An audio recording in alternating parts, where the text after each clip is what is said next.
Hello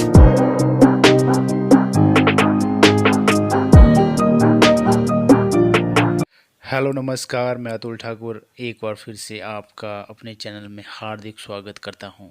आज की इस वीडियो में हम जो है यूजीसी नेट हिंदी जून 2019 प्रश्न पत्र जो सेकंड रहता है, इसमें हम जो है हमारी ये तीसरी वीडियो है और जिसमें कि हम जो है 81 नंबर जो प्रश्न रहता है यहाँ से लेकर 95 नंबर तक जो क्वेश्चन रहते हैं इनको कवर करेंगे। यानी कि इसमें टोटल जो है हमारे आज की इस वीडियो में 15 क्वेश्चन होने जा रहे हैं। और इससे पहले भी हमने 2 वीडियो बनाई है जिसमें कि हमारी जो पहली वीडियो रहती है उसमें हमने एक नंबर प्रश्न से लेकर 50 नंबर तक जो क्वेश्चन रहता है वो पहली वीडियो में है और दूसरी वीडियो में हमने जो है 51 नंबर से लेकर जो है 80 नंबर तक के जो क्वेश्चन रहते हैं उनको कवर किया है। और आज हम करने जा रहे हैं 81 नंबर क्वेश्चन से लेकर 95 नंबर क्वेश्चन तक, जो कि हमारा आज इस वीडियो के माध्यम से पूरा क्वेश्चन पेपर जो है कवर होने जा रहा है।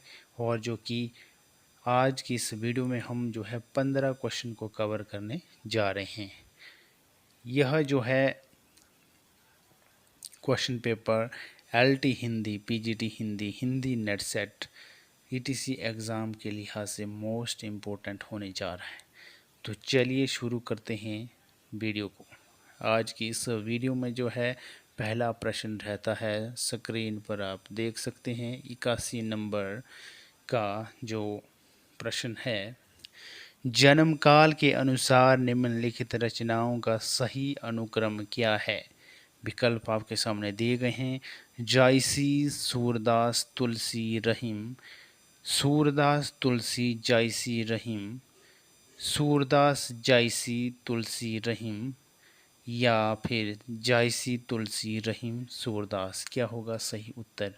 जन्म काल के अनुसार निम्नलिखित रचनाकारों का सही अनुक्रम आपको बताना है। तो सही उत्तर क्या होगा? ए होगा, बी होगा, सी होगा या फिर डी होगा? तो सही उत्तर होगा विकल्प जो रहता है विकल्प नंबर ए, यानी कि जायसी, सूरदास, तुलसी और रहीम। ये जो है यानी कि ए जो है पहला सही उत्तर रहता है। तो चलिए आगे चलते हैं। आज की इस वीडियो का सेकंड प्रश्न रहता है स्क्रीन पर।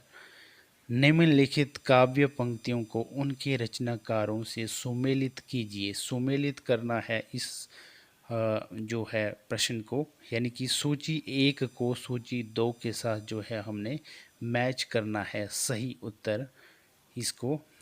इसका जो सही उत्तर हमने निकालना है। तो यहाँ पे काव्य पंक्तियाँ रहती है और यहाँ पे रचनाकार रहता है। तो इसको कैसे करना है मैच हमने? तो इसमें पहले का होगा चौथा,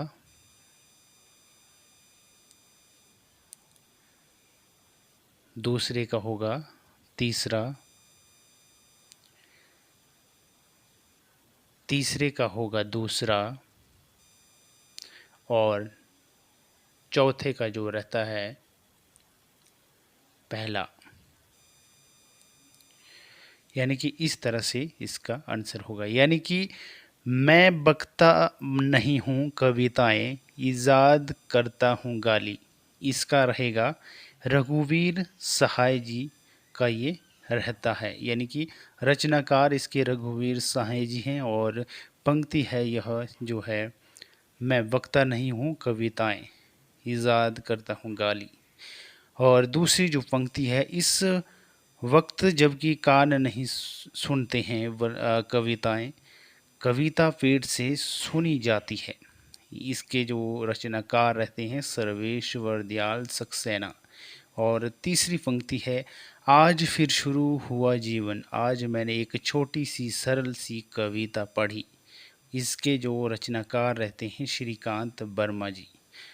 और अंत का रहता है यानी कि डी जो पंक्ति है, मैं नया कवि हूँ, इसी से जानता हूँ सत्य की चोट बहुत गहरी होती है।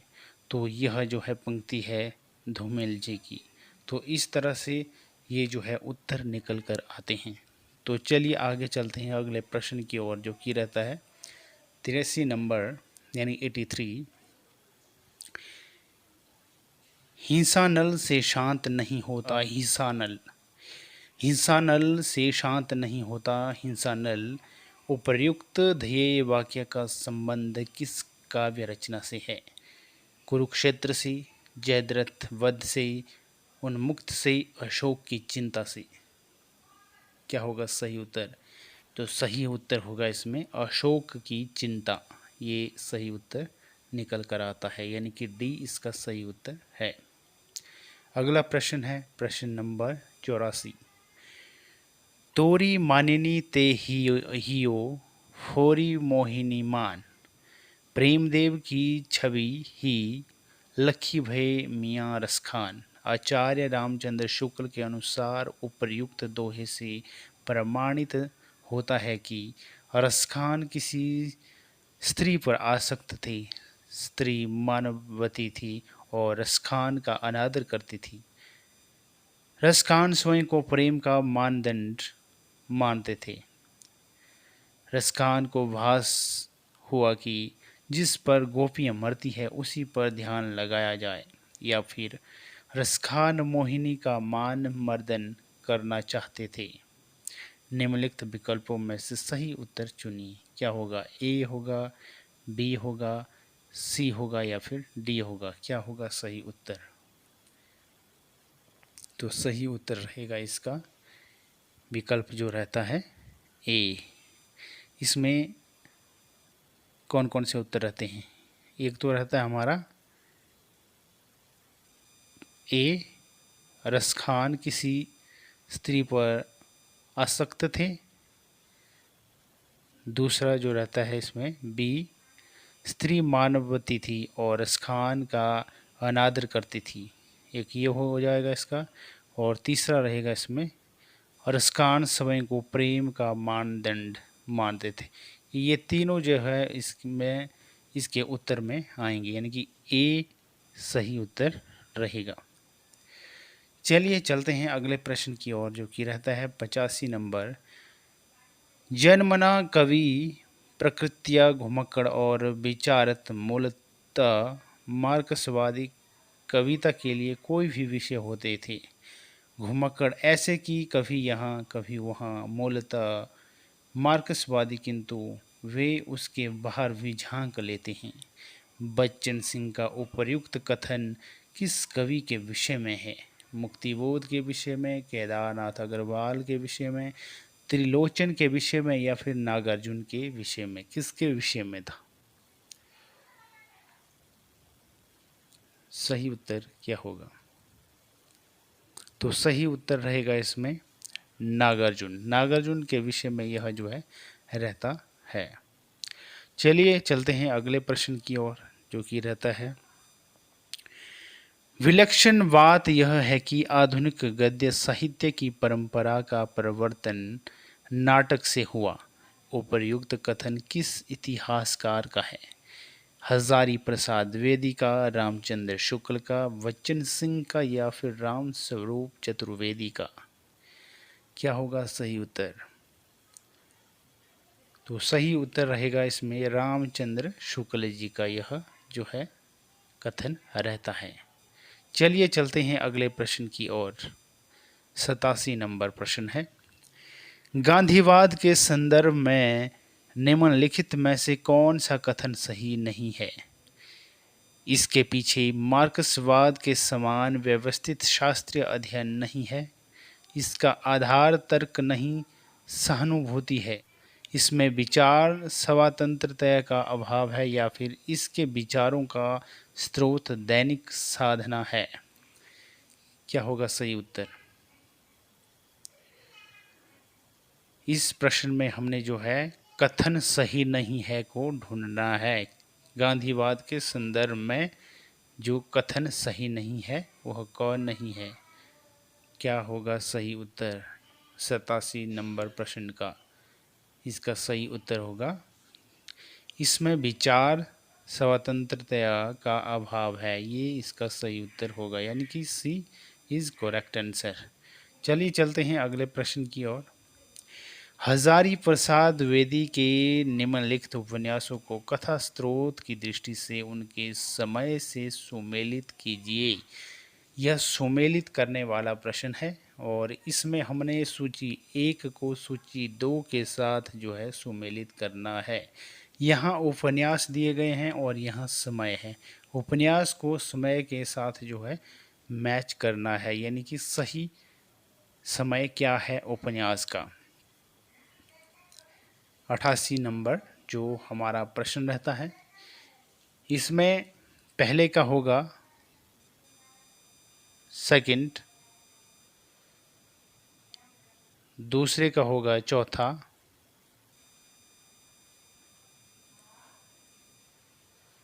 तीसरे का होगा पहला और चौथे का होगा तीसरा। इस तरह से इसका उत्तर निकल कर आता है, यानी कि अनाम दास का पोथा जो है यह है इसका समय रहता है औपनिषदिक काल रहता है इसका समय। और दूसरा यहाँ पे रहता है पुनर्नवा है, इसका समय रहता है 4वीं शताब्दी, यानी 4थी शताब्दी रहता है।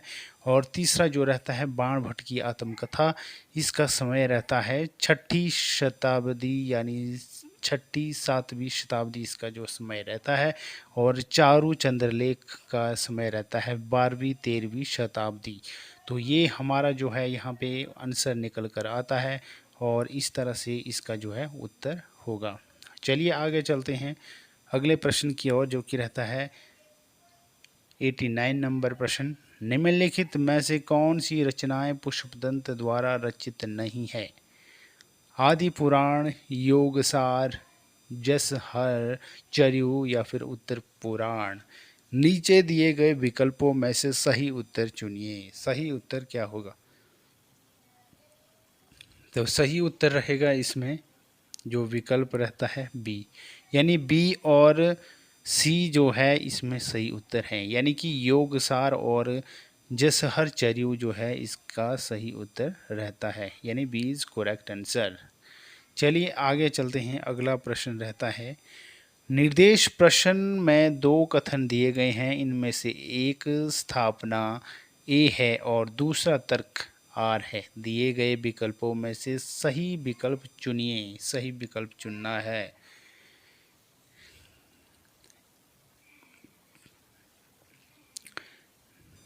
नब्बे नंबर प्रश्न रहता है, स्थापना ए, कविता का अंतिम लक्ष्य जगत के मार्मिक तर्क आर, पक्षों का प्रत्यक्षीकरण करके उनके साथ मनुष्य हृदय का सामंजस्य स्थापन है।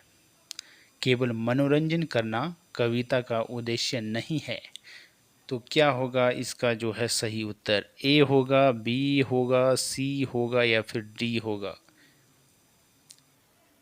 90 नंबर प्रश्न जो रहता है इसका सही उत्तर रहेगा सी, यानी कि ए सही, आर भी सही, यानी दोनों सही है। यह जो है ए और आर जो है दोनों सही है। कविता का अंतिम लक्ष्य है जगत के मार्मिक तर्क, एक तो ये हो रह गया और ये है, और दूसरा है पक्षों का प्रत्यक्षीकरण करके उनके साथ मनुष्य हृदय का सामंजस्य स्थापन है। केवल मनोरंजन करना कविता का उद्देश्य नहीं है। ये दोनों जो है ठीक है, यानी कि ए और आर दोनों करेक्ट हैं। चलिए चलते हैं अगले प्रश्न की ओर, जो कि रहता है 51 नंबर। स्थापना ए, बिंबवाद में शब्दों की कर्म खर्ची, भाषा के समास गुण कम से कम शब्दों के प्रयोग से अधिकाधिक अर्थ व्यंजना को महत्व दिए। तर्क आर कहता है कि बिंबवाद के समर्थकों का मानना था कि विषय का सपाट और प्रत्यक्ष निरूपण किया जाना चाहिए। विकल्प आपके सामने दिए गए हैं, ए, बी, सी या फिर डी, यानी कि ए सही, आर गलत, बी ए गलत, आर गलत, और सी है ए गलत आर सही, या फिर डी है ए सही आर सही। क्या होगा सही उत्तर इसका? तो सही उत्तर रहेगा विकल्प जो रहता है ए, यानी कि ए सही आर गलत, ये इसका सही उत्तर रहेगा। यानी कि बिंबवाद में शब्दों की कर्म खर्ची भाषा के समास गुण कम से कम शब्दों को प्रयोग से अधिक अर्थ व्यंजना को महत्व दिए, ये जो रहता है ठीक है। और दूसरा जो रहता है आर, यह जो है गलत है यहाँ पे जो दिया है। चलिए आगे चलते हैं अगले प्रश्न की ओर। निर्देश प्रश्न में दो कथन दिए गए हैं, इनमें से एक स्थापना ए है और दूसरा तर्क आर है। दिए गए विकल्पों में से सही विकल्प चुनिए। ये भी उसी तरह का प्रश्न है। प्रश्न है 92 नंबर। ए है कला का आस्वाद युग निरपेक्ष नहीं होता। तर्क आर दिया गया है शाश्वतता का गुण कालजयी कलाकृतियों में सहज अंतर्भूत नहीं होता। तो विकल्प दिए गए हैं ए, बी, सी या फिर डी। क्या होगा सही उत्तर? तो सही उत्तर रहेगा विकल्प नंबर सी, यानी कि ए गलत, ये गलत होगा।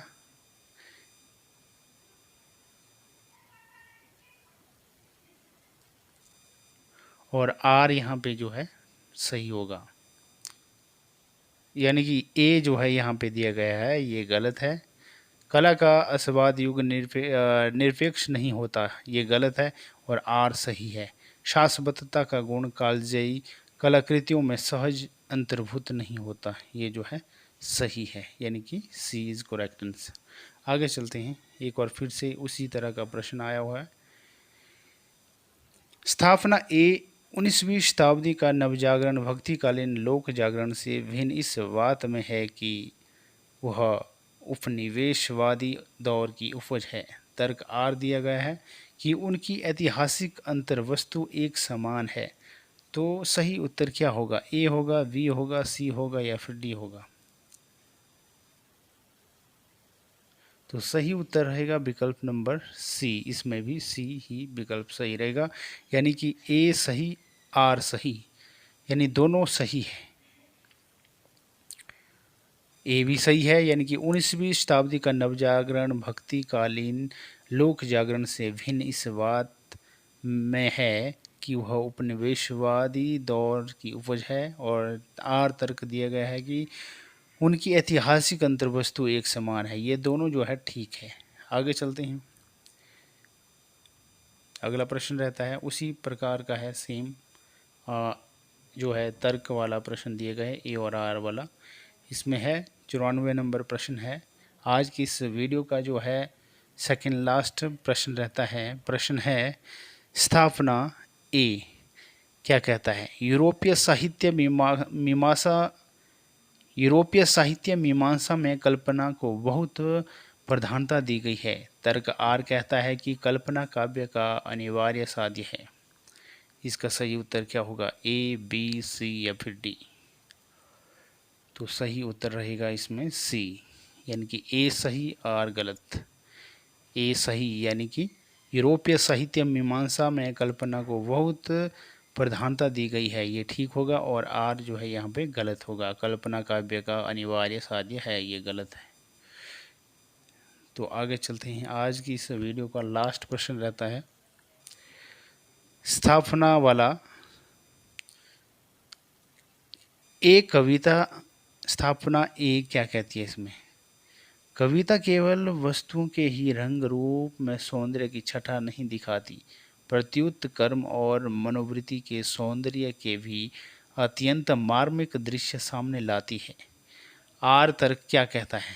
वह विकसित कमल के सौंदर्य का चित्रण तो करती है, पर शब्द नोचते कुत्तों के विभत्स व्यापार की झलक नहीं दिखाती, क्योंकि विभत्स व्यापार का चित्रण शास्त्रानुमोदित नहीं है। तो इसमें विकल्प दिए गए हैं ए, बी, सी या फिर डी। क्या होगा सही उत्तर इसका? तो सही उत्तर रहेगा इसमें सी, यानी कि ए सही है आर गलत है। यानी कि ए सही ये वाला है, कविता केवल वस्तुओं के ही रंग रूप में सौंदर्य की छटा नहीं दिखाती, प्रत्युत कर्म और मनोवृत्ति के सौंदर्य के भी अत्यंत मार्मिक दृश्य सामने लाते हैं, ये ठीक है, और आर जो है यहाँ पे गलत है, ये गलत है।